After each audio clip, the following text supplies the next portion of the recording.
parents demanded that my sister and her husband live in my house. "If you refuse, you will not get inheritance," Mom said. I agreed, but a month later when they stole my money. Looking back, I should have known something was wrong the moment my parents invited me over for dinner. They never did that unless they had an agenda. It wasn't that we didn't get along, but they never really bothered to include me unless they needed something. Still, I went. Out of habit, maybe, or just to avoid the inevitable guilt trip if I refused. Their house was the same as always: too many decorations, spotless floors, the faint smell of whatever candle my mother was obsessed with that month. My sister, Emily, and her husband, Jake, were already there, sitting comfortably in the living room as if they belonged. I didn't think much of it at first. The dinner was normal enough, but I could feel it coming. That shift in energy, the way my dad kept looking at my mom, the way she kept smiling like she had some big surprise waiting for me. It wasn't until we finished eating that my dad cleared his throat and said the words I'd been waiting to hear. "We have something important to talk about." And just like that, I knew why I was really there.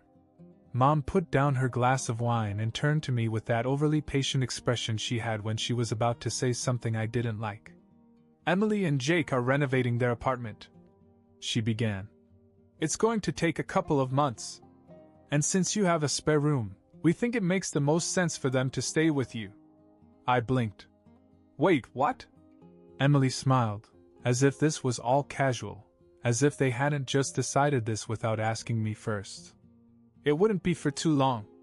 Just until the renovations are done." I looked between them, trying to process. "Why can't they just stay in a hotel? Or with you?" My dad sighed as if I was being difficult. "Hotels are expensive.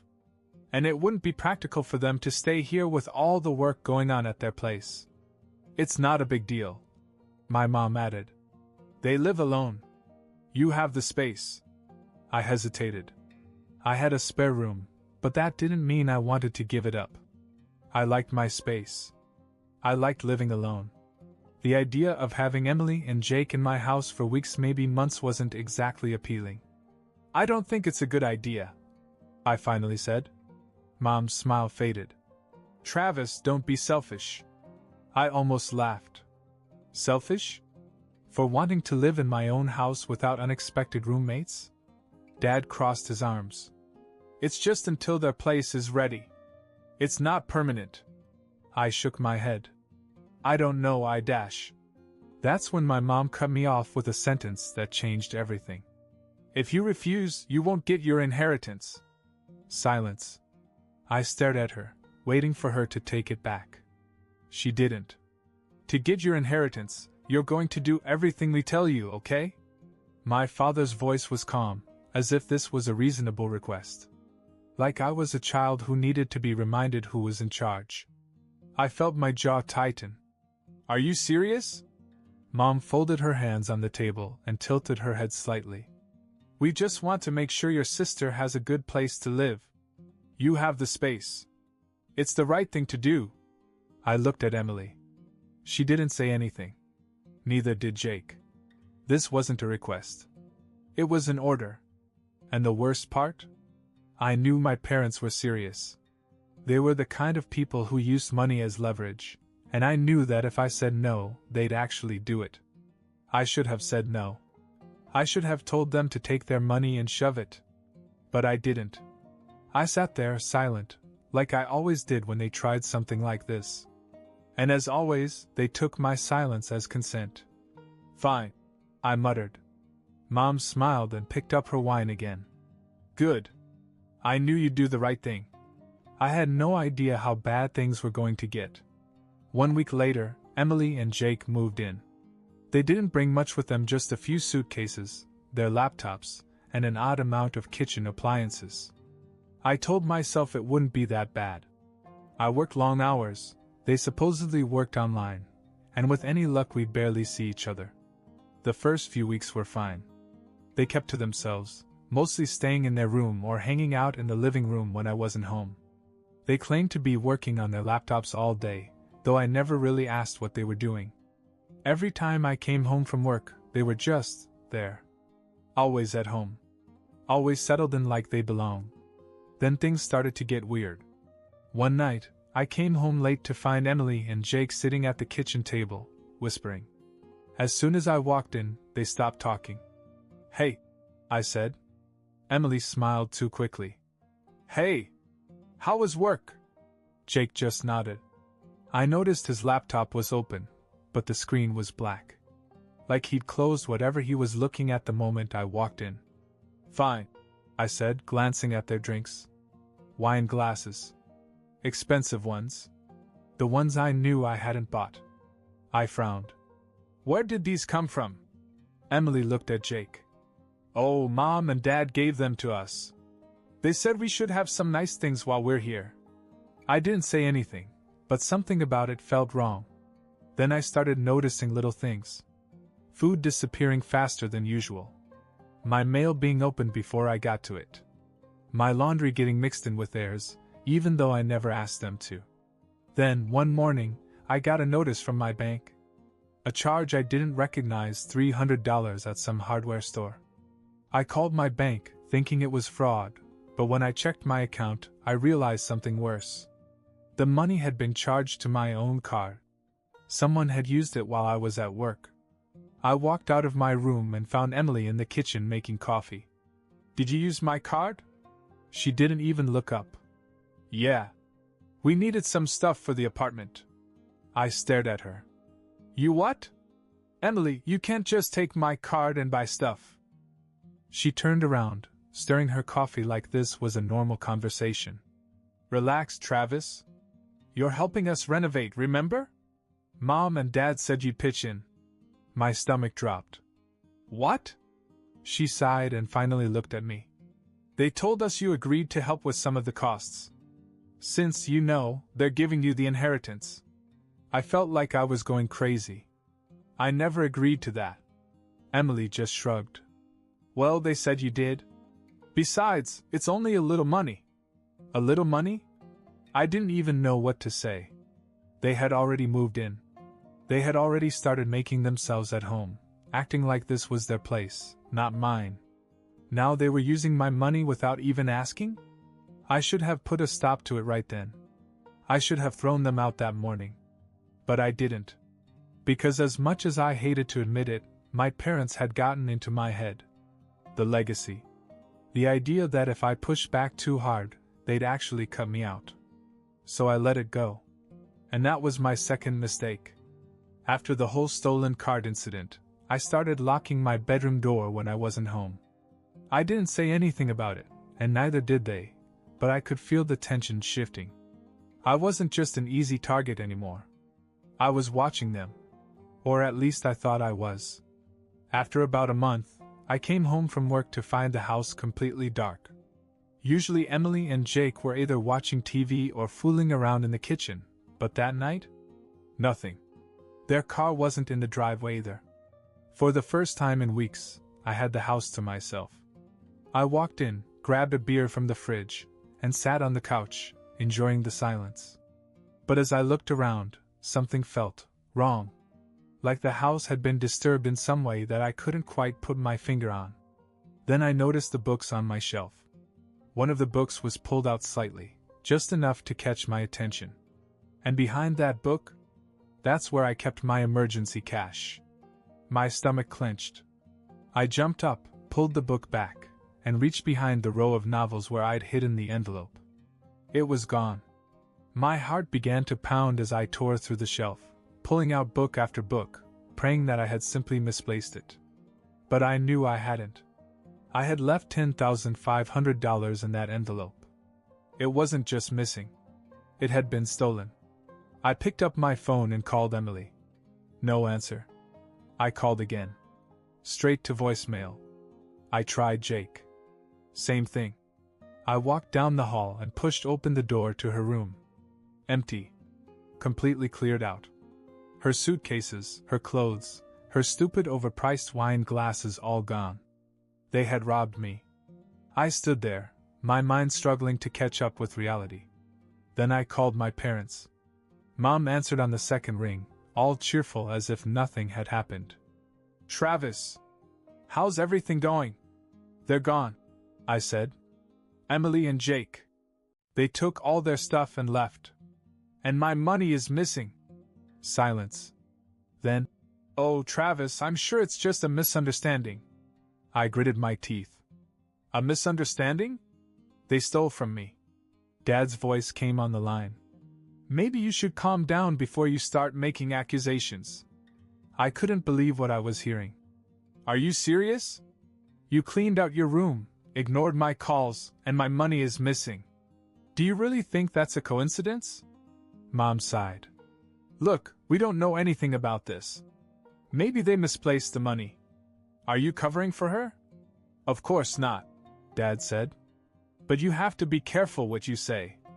You know, if you start throwing around wild accusations, it could make things difficult for you. I knew exactly what he meant.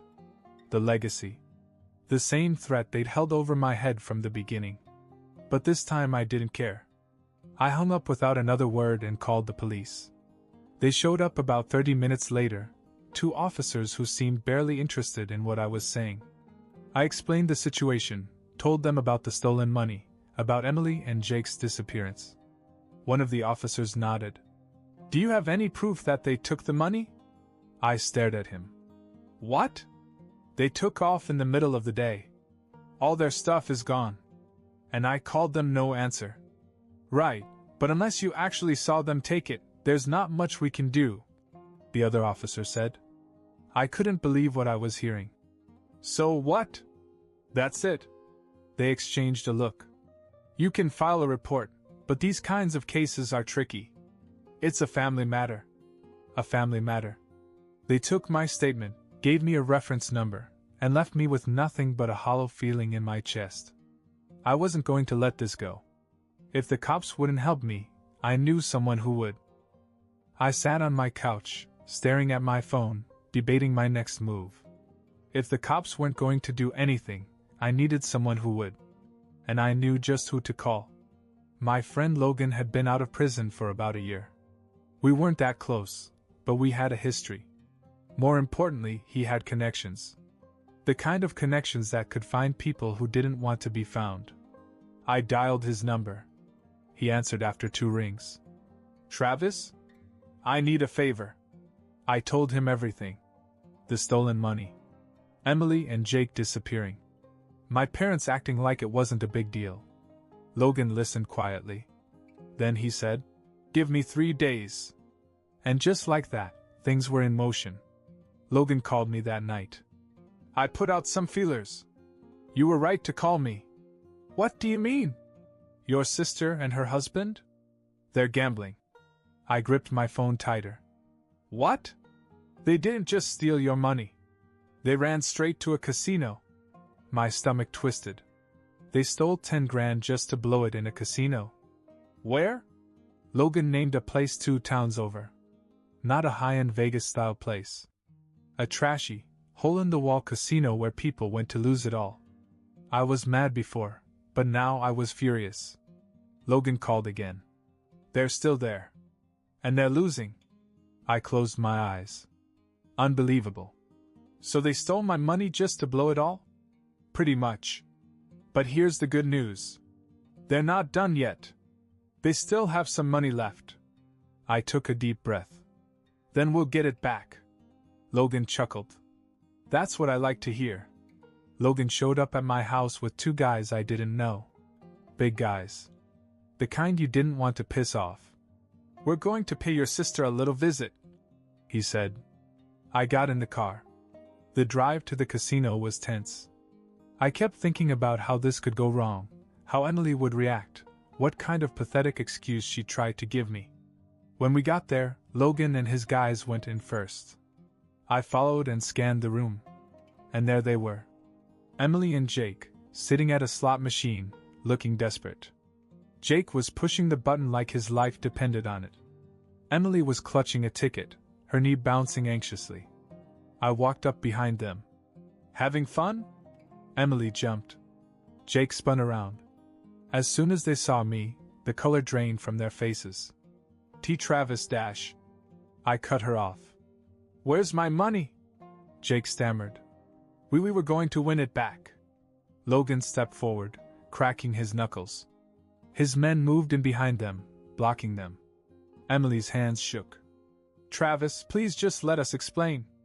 You stole from me, I said. I want my money. Now. She swallowed hard. We don't have it all anymore. I already knew that. Logan grabbed Jake's collar and pulled him up. Then you better figure out a way to get it. Jake's eyes darted around the casino like he was looking for a way out. There wasn't one. Emily grabbed my arm. Travis, please. We were going to pay you back. We just thought we could win more first. I shrugged her off. That's not my problem. I'm done helping you. Give me what's left. Jake reached into his pocket and pulled out a stack of cash. I snatched it out of his hands and counted it. $4,200. Not even half of what they took. I exhaled slowly. This is how it's going to go. You're going to pay me back every cent, or it's going to get worse for you. Jake nodded frantically. Emily's eyes filled with tears. Travis, you don't understand, Dash. No, you don't understand. I snapped. You had a place to live. You had everything. And you still screwed me over. I turned to Logan. We're done here. As we walked out, I heard Jake whisper to Emily. What do we do now? I didn't care. They were on their own. A week passed. I hadn't heard from Emily or Jake since the casino, and frankly, I figured I never would. I figured they'd crawl back to my parents, cry about how unfair I was, and get bailed out as usual. Then one afternoon I got a text message. Emily, we'll pay you back. Just give us time. I stared at my phone, debating whether to reply. I didn't trust a word she said. But I was curious. Before I could decide, another text appeared. Emily, I swear we'll get you the money. We already sold something today. There was a picture attached. A gold bracelet. I sat up straighter. I knew this bracelet. It was our mother's. Part of an expensive jewelry set my parents had given Emily as a wedding present. I blinked at the screen. No.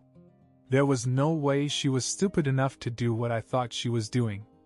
Another message came through. Emily, $3,500. Sold it today? I let out a laugh. A real, genuine, I can't believe this laugh. They were going to pay me back by selling my parents' jewelry. I didn't even react. I just sat there and imagined the absolute meltdown that would happen in my parents' house when they found out. I didn't have to wait long. First my phone rang. I ignored it. Then another call. And another. Mom. Dad. Mom again. On the fifth call, I finally answered. The second I answered, my dad's voice exploded through the speaker. What did you do? I grinned. Good to hear from you too. Don't start with me, Travis. Emily and Jake told us everything. They said you threatened them, that you forced them to sell your mother's jewelry to pay you back. I almost dropped my phone with laughter. Oh, that's rich. I forced them? I wasn't even there. Or did you forget that they're the ones who stole from me in the first place? Mom's voice cut in, sharp and angry. You are unbelievable. Do you know how much that jewelry set was worth? Yes, I said. About $3,500. But don't worry, there's probably more left if they still owe me.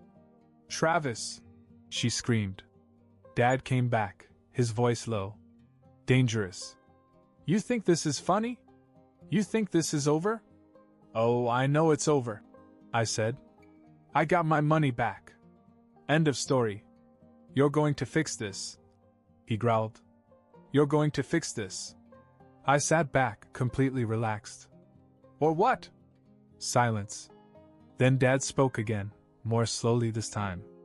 If you don't fix this, we'll make sure you regret it. I laughed. Actually laughed at the sheer audacity of it.